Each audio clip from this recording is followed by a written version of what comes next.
자, 오늘 우리에게 들려주시는 하나님의 말씀은 구약성경 역대하 20장 1절로 13절까지의 말씀입니다. 여러분 가지고 계시는 구약성경 680면에 나와 있습니다.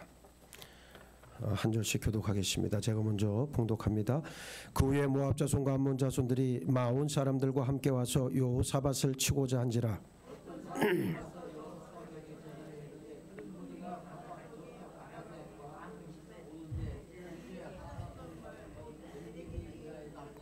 여호사밧이 두려워하여 여호와께로 낮을 향하여 간구하고 온 유다 백성에게 금식하라 공포하며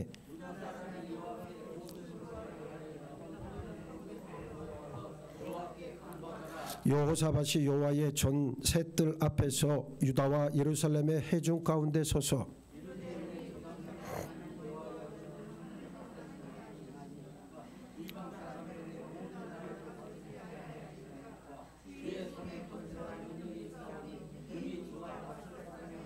우리 하나님이시여, 전에 이 땅 주민을 주의 백성 이스라엘 앞에서 쫓아내시고 그 땅을 주께서 사랑하시는 아브라함의 자손에게 영원히 주지 아니하셨나이까.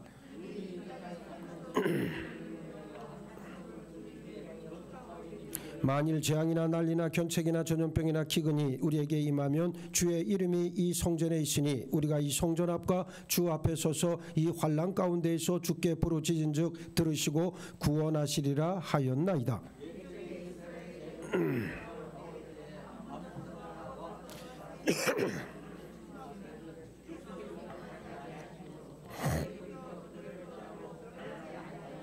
이제 그들이 우리에게 갚는 것을 보옵소서. 그들이 와서 주께서 우리에게 주신 주의 기업에서 우리를 쫓아내고자 하나이다.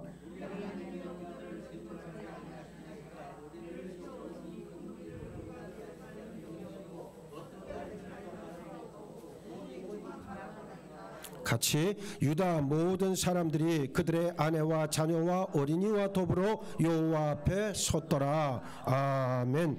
사람이 태어날 때는 어떻게 태어납니까? 손을 꽉 쥐고 태어나죠, 어린아이들이. 제가 옛날에 한번 실험을 해봤어요. 지금 미국에 있는 제 사촌 여동생이 갓난 아기일 때 100일도 안 되고 한 100일쯤 됐을 때 저희 그 제천 이제 할아버지 집에 아기 낳았다고 이제 애를 데리고 왔는데 그때가 한겨울이었어요. 그런데 내가 갑자기 궁금해졌어요. 아이들이 이 힘이 굉장히 세다 그러잖아. 이 악력이 살아나서 살 동안에는 어떻게 하면 하나라도 더 붙잡을까, 더 움켜잡을까 온갖 애를 쓰고 노력을 다 하지만 그러나 죽을 때가 가까이 오면 어떻게 됩니까? 힘이 빠져요. 그래서 손은 다 피게 돼 있고 그 괄괄하던 목소리도 다 죽어가게 돼 있고 모든 힘은 다 빠지게 돼 있다는 것을 우리가 알 수가 있죠. 평생 욕망의 짐을 지고 살다 죽을 때에는 아무것도 가지고 가지를 못합니다. 이런 삶의 굴레를 벗어나는 것이 딱 한 가지가 있는데 바로 그것이 무엇이냐? 믿음의 삶인 줄 믿으시기 바랍니다. 그런데 믿음의 삶에 있어서 가장 큰 난제가 무엇일까를 우리가 생각해 보면 언제나 결론은 하나에 이를 수밖에 없죠. 결국 내 자신이 문제라고 하는 거죠. 내 자신의 문제로 귀결될 수밖에 없다는 말입니다. 중이 제 머리 못 깎잖아요. 다른 중이 자기 머리를 깎아줘야 그 머리가 빛나게 아주 빡빡이가 될 거 아니겠어요. 마찬가지로 우리의 문제라고 하는 것을 우리가 내 스스로 해결할 수 없다는 게 인생의 가장 큰 문제 가운데 하나일 거예요. 그럼 우리가 이 문제를 어떻게 해결할 것인가를 오늘 말씀을 통해서 우리가 깨닫기를 원합니다. 자, 본문 말씀에는 위기에 처한 유다의 여호사밧 임금이 등장하고 있습니다. 여호사밧은 남유다 4대 왕이었는데 25년 동안을 통치한 비교적 이 역대하나 열왕기의 말씀을 보면 역대기나 열왕기에서는 선한 왕과 나쁜 왕으로 두 가지 관점으로 왕을 평가하지요. 그럼 좋은 왕은 누굽니까? 어떤 왕입니까? 하나님께 향한 믿음이 온전했던 왕은 좋은 왕이에요. 그런데 하나님을 향한 믿음이 형편없던 이런 아주 망나니 같은 임금들은 뭐라 그랬어요? 아주 패륜나 아주 못된 놈의 종자라고까지 심지어는 그렇게 표현을 합니다. 극단적으로 표현을 하죠. 이 얘기는 무슨 얘기냐면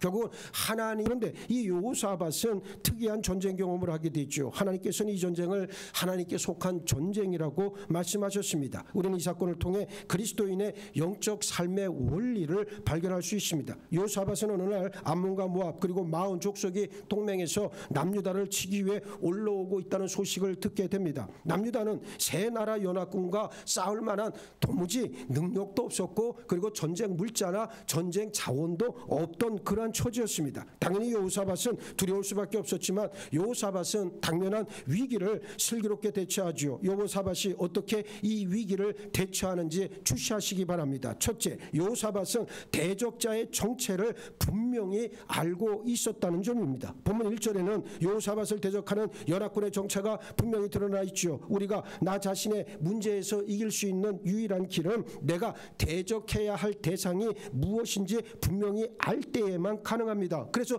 지피지기면 백전백승이라고 하는 말이 있는 거예요. 그런데 실상 많은 사람들은 자신이 대항해야 할 적이 누구인지 그 정체가 무엇인지를 잘 알지 못하지요. 대부분 환경이나 여건 또는 내 속에 흐르는 유전적인 요인이나 다른 사람들 탓으로 단정하기 일쑤입니다. 그러나 우리를 넘어뜨리는 것은 환경이나 상황이 아니라 그 환경에 대한 우리의 자세, 우리의 태도가 우리를 어떻게 합니까? 넘어뜨린다는 사실을 우리가 간과하고 있잖아요. 여호사밧 임금이 세 나라 연합군이 쳐들어오고 있음을 들었을 때 어떻게 반응했는가를 주의 깊게 살펴보기 바랍니다. 여호사밧은 두려웠습니다. 무서웠습니다. 이것은 위기를 당한 모든 사람들의 처음 반응이에요. 그러나 여호사밧의 진짜 적은 연합군이 아니라 자신의 두려워하는 마음, 공포에 떨고 있는 그 두려운 마음이었다는 것을 여호사밧은 이내 발견을 하지요. 둘째, 여호사밧은 자신의 문제를 이제 하나님 앞에 온전히 맡깁니다. 연합군이 쳐들어온다는 소식에 여호사밧의 처음 반응은 두려움이었습니다. 그러나 곧 자신의 적을 분명히 알았는데 실상 자신의 적은 연합군이 아니라 두려워하는 자신의 마음이라고 하는 사실을 비로소 깨닫습니다. 그래서 여호사밧은 금식을 선포하고 모든 백성들에게 모두 모여 하나님께 간구하라 명령합니다. 사람들은 모든 성읍에서 나와 하나님께 간구하기 시작했어요. 자신의 적을 알았으면 그 사정을 어떻게 해야 됩니까? 하나님께 맡겨야 합니다. 오늘 우리도 우리가 당면한 문제를 하나님께 맡겨야 합니다. 기도는 우리 형편과 사정을 하나님께 아뢰는 통신과 똑같습니다. 그러므로 기도는 삶의 전쟁을 치를 때마다 마지막 카드가 아니라 성도가 가장 먼저 꺼내 들어서 사용해야 될 카드인 줄 믿으시기 바랍니다. 예수님께서도 어려운 전쟁을 수행하실 때마다 가장 먼저 기도하셨다는 사실을 여러분들 잊지 말기를 바랍니다. 여호사밧은 실제로 기도했습니다. 본문 12절 하반절 말씀에 우리가 대적할 능력이 없고 어떻게 할 줄도 알지 못하였고 오직 주만 바라보옵나이다 라고 그렇게 말씀하고 있습니다. 여호사밧은 자신의 무능함을 인정했어요. 여호사밧이 실제로 이제 기도를 하는 것을 아까 우리가 봤죠. 그러면서 자신의 무능함을 이제 인정을 합니다. 그러면서 어떻게든 하나님 앞에서 당신의 뜻, 당신의 영광을 드러낼 수 있기를 그는 간절히 지금 요청하고 있는 겁니다. 이사야 선지자가 이사야 1장 5절에서 너희가 어찌하여 매를 더 맞으려고 패욕을 거듭하느냐 온 머리는 병들었고 온 마음은 피곤하였으며 라고 분명하게 말씀합니다. 하나님 앞에 매를 자초하는 일은 버리지 않는 게 상책입니다. 하나님, 나에게 문제가 있습니다. 나는 무능합니다. 하나님의 도움이 절대적으로 필요합니다. 나를 도와주옵소서. 진실하고 간절한 고백이 필요할 뿐입니다. 하나님의 도우심은 초자연적이죠. 세상의 이치와 방법을 뛰어넘는 도움을 베푸시고 사람의 생각으로는 도저히 가능하지 않은 일이라 해도 하나님께는 오히려 작은 일에 불과할 뿐입니다. 영적인 그리스도인의 삶 역시 초자연적인 삶이 되어야 됩니다. 따라서 우리는 힘으로 되지 아니하며 능으로 되지 아니하고 오직 하나님의 신으로 되는 그리스도인의 삶을 오롯이 살아내야 한다는 그런 말입니다. 셋째, 여호사밧은 하나님의 능력을 의지했습니다. 여호사밧은 자신의 처한 현실을 하나님께 소상하게 아뢰었고 자신의 소망도 동시에 아뢰습니다. 이것으로 그치지 않고 여호사밧은 한 걸음 더 나아가서 오직 주만 바라보나이다 고백하며 하나님의 능력을 의지했습니다. 자신이 할 수 없는 것을 하나님께서 할 수 있음을 믿었기 때문에 지금 여호사밧은 여호와 하나님을 간절히 앙망하고 바라고 있습니다. 오늘날 많은 그리스도인들이 자신의 힘으로 하나님의 전쟁에서 싸우려고 하려고 하다가 완전히 나가 떨어집니다. 그래서 이사야 40장 20절로 31절에 너는 알지 못하였느냐 듣지 못하였느냐 영원하신 하나님 여호와 땅끝까지 창조하신 이는 피곤하지 않으시며 곤비하지 않으시며 그 다음 명철이 한이 없으시며 피곤한 자에게는 능력을 주시며 무능한 자에게는 힘을 더하시나니 소년이라도 피곤하며 곤비하며 장정이라도 넘어지며 쓰러지되 오직 여호와를 앙망하는 자는 셈을 얻으리니 독수리가 날개치며 올라간 같을 것이요 다른 박질하여도 곤비하지 아니하겠고 걸어가도 피곤하지 아니하리로다 말씀하고 있어요. 하나님께서는 분명히 이 전쟁은 하나님께 속한 전쟁이다 이미 말씀하셨습니다. 이것은 하나님의 특별하신 섭리로 처리해야 될 전쟁인 것을 의미하잖아요. 왜냐하면 본문 10절에서도 나오듯 하나님께서는 이스라엘 백성들이 광야길을 행할 때 모압과 암몬에 대해서는 전쟁을 허락하지 않으셨어요. 모압과 암몬은 모두 누구의 후손입니까? 롯의 후손들이잖아요. 그러니까 이스라엘의 먼 친척되는 족속들입니다. 우리의 영적 전쟁에서 적극적으로 싸워야 할 대상이 있고 하나님의 능력에 의지해서 잠잠히 기다려야 할 대상이 있다는 것을 우리가 알고 있어야 된다는 거예요. 그래서 적극적으로 싸워야 될 대상 앞에서는 어떻게 됩니까? 적극적으로 싸워야 되고, 그럼 하나님의 의지, 하나님의 능력을 바라보면서 하나님을 의지할 때는 잠잠히 기다리고 바라봐야 된다는 얘기요. 예? 그래서 이스라엘 백성들이 저 홍해 앞에 섰을 때 하나님께서 이스라엘 백성 그 두려움에 떨고 있는 이스라엘 백성들에게 뭐라고 얘기합니까? 뒤에서는 애국 군대가 막 쫓아오고 앞에는 바다가 가로막혀 있을 때 모세를 통해 주신 말씀이 뭡니까? 이제부터 하나님께서 하시는 일을 어떻게 해라? 가만히 서서 바라보아라. 그래서 교회 안에 존재하는 제 세력과는 우리가 적극적으로 싸워야 될 것이고, 또 교회 밖 세상 세력에 대해서는 하나님의 뜻과 능력의 도움을 기다리면서 인내해야 합니다. 근데 교회가 지금 이걸 거꾸로 하고 있잖아요.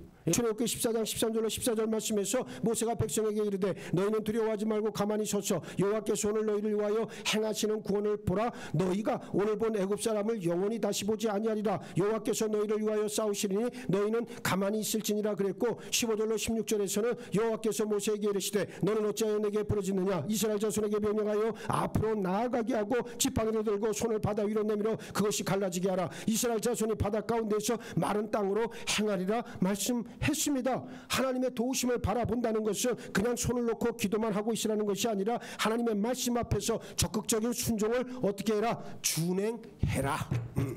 여호사밧의 기도는 하나님의 응답을 얻었고 여호사밧과 온 백성이 몸을 굽혀 하나님께 감사했죠. 여호사밧이 응답받은 것은 하나님의 말씀에 대한 믿음이었고 그 내용은 바로 무엇이었습니까? 순종이었습니다. 여기서 중요한 사실, 우리 믿음의 요체는 다름 아닌 무엇이다? 순종이다.